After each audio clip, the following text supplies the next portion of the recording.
The story begins in a hot, dusty village called Tikrit, where a boy named Saddam grows up in a broken home. A missing father, a struggling mother, and a violent stepfather shape his childhood. Very early, he learns one thing: power is the only shield in a cruel world. He escapes to live with his uncle, a man deep in Arab nationalist politics. In that small house filled with political talk, Saddam discovers new ideas: revolution, strength, rebellion. And these ideas settle inside him like seeds waiting to explode. As he grows older, he makes a decision. He doesn't want to just live life. He wants to control it. He joins the Ba'ath Party, a group dreaming of Arab unity and dominance. But Baghdad is not a place of fair politics. It is a city where knives speak louder than speeches. The party gives him a deadly mission: assassinate the Iraqi prime minister. The attempt fails, bullets fly, Saddam is wounded, and he barely escapes. That night he realizes something terrifying about himself. He's not scared of death, and someone who isn't scared of dying becomes very dangerous. Time moves forward. Prison, political moves, strategic alliances. Saddam climbs step by step until in 1979 he stands at the top of Iraqi power.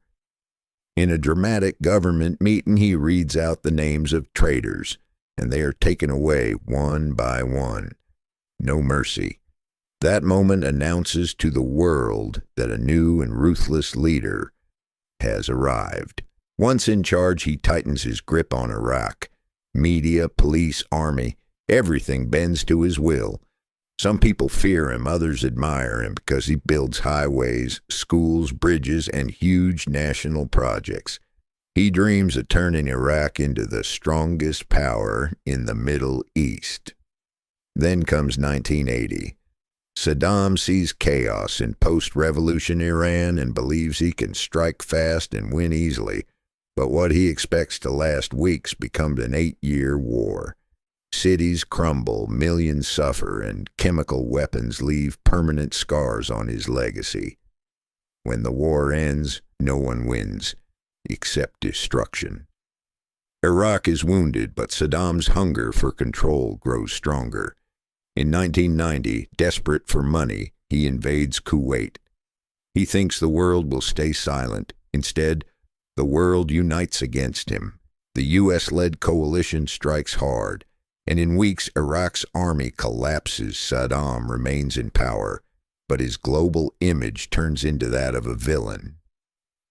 The 1990s bring crushing sanctions. Food disappears, medicine becomes rare, the economy breaks down, families suffer, children grow up sick, and daily life becomes a struggle. But on TV, Saddam still stands tall, calm, refusing to bow to the West, even as his country falls apart behind him. In 2003, the U.S. accuses Iraq of having weapons of mass destruction. The evidence is weak, but the war begins anyway. Baghdad's nights turn into storms of fire and smoke, buildings fall, people scream, chaos spreads, and Saddam vanishes from sight. Weeks later, his giant statue is pulled down in the city center.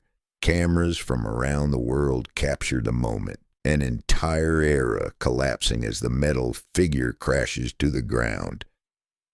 Months pass in uncertainty, then soldiers find Saddam hiding underground in a small dirt-covered hole. The once mighty ruler is pulled out, tired, unshaven, defeated. That single image becomes a symbol of how far he has fallen.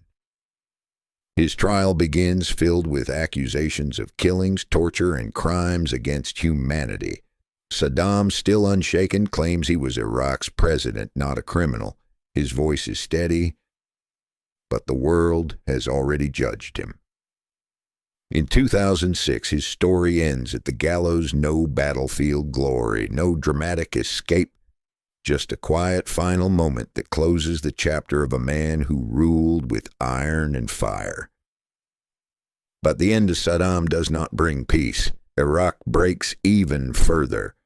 Sectarian violence erupts, extremist groups rise, and the country sinks into new waves of chaos. People still argue, was Saddam a monster, or was he the only thing holding Iraq together? The truth lies somewhere in between. He was a builder and a destroyer, a protector to some and an oppressor to many. His life is a strange mix of ambition, fear, pride, and brutality. And his story leaves behind one lesson. No matter how high someone climbs, power never stays forever. In the end, fear fades, force breaks, and only humanity decides who truly wins.